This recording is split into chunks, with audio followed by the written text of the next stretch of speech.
roar of the crowd quiets. Opponents stand shoulder to shoulder, some staring, some avoiding eye contact. And then it begins. A chant, a stomp, a fierce gaze.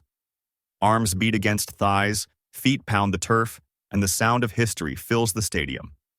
The Haka, the Maori war dance performed by New Zealand's All Blacks, is one of the most iconic rituals in world sport.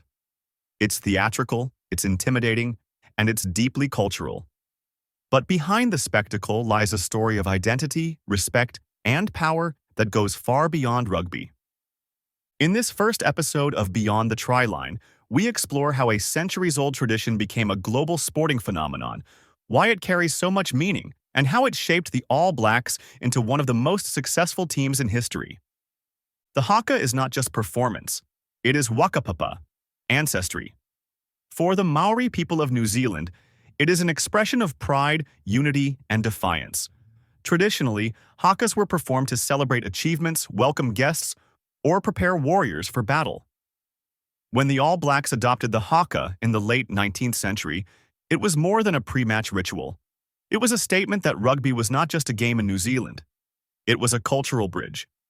The first recorded use of the Haka by a New Zealand rugby team dates back to 1888, when the New Zealand natives toured Britain. Since then, the Haka has evolved, becoming a permanent fixture of the All Blacks' identity. The most famous of them all is Kamate, composed by Te Rauparaha, a Māori chief nearly 200 years ago. Its chant of life triumphing over death resonates across the field every time it is performed.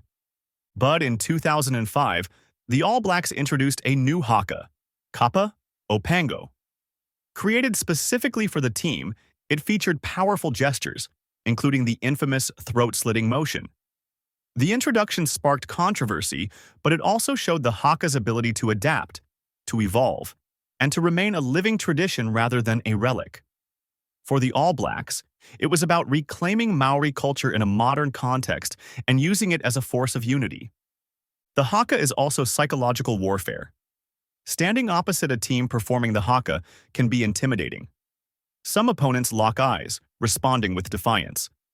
Others bow their heads, avoiding the stare. In 2008, the Welsh famously stood their ground, staring down the All Blacks in silence long after the Haka finished. These moments have become part of rugby folklore. The Haka sets the tone, creating an atmosphere of respect, tension, and drama before the first whistle even blows. Economically, the Haka has become a brand. The All Blacks are not only one of the most successful teams in rugby history, with a winning percentage above 75%, they are also one of the most marketable. Global sponsors like Adidas, AIG, and Air New Zealand have embraced the Haka as a symbol of heritage and strength. For New Zealand as a country, the Haka has become a cultural export, appearing not just in rugby but in tourism campaigns, movies, and even diplomatic events. Yet the Haka also raises questions about cultural ownership. Some critics argue that its commercialization risks diluting its meaning. Others highlight that the Haka belongs to Māori culture, not just to rugby. The All Blacks, for their part, have worked to ensure that their use of the Haka is grounded in respect and collaboration with Māori leaders. The challenge is balancing authenticity with global exposure. For the players, the Haka is deeply personal. Former All Blacks describe the surge of adrenaline, the sense of connection, and the reminder that they represent not only their team but their ancestors.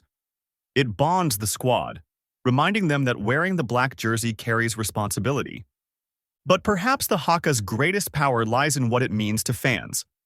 For New Zealanders, Maori and non-Maori alike, it is a symbol of national pride. For global audiences, it is a glimpse into a tradition that combines sport, culture, and identity in a way no other team can replicate. The Haka transforms a rugby match into something bigger, a stage where history, heritage, and competition collide. As the All Blacks stand in formation, eyes blazing, voices rising, the Haka is more than intimidation.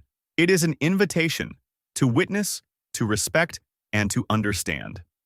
Behind the chants and stomps is a narrative of survival, adaptation, and excellence. The very qualities that have made the All Blacks one of the greatest teams in sporting history.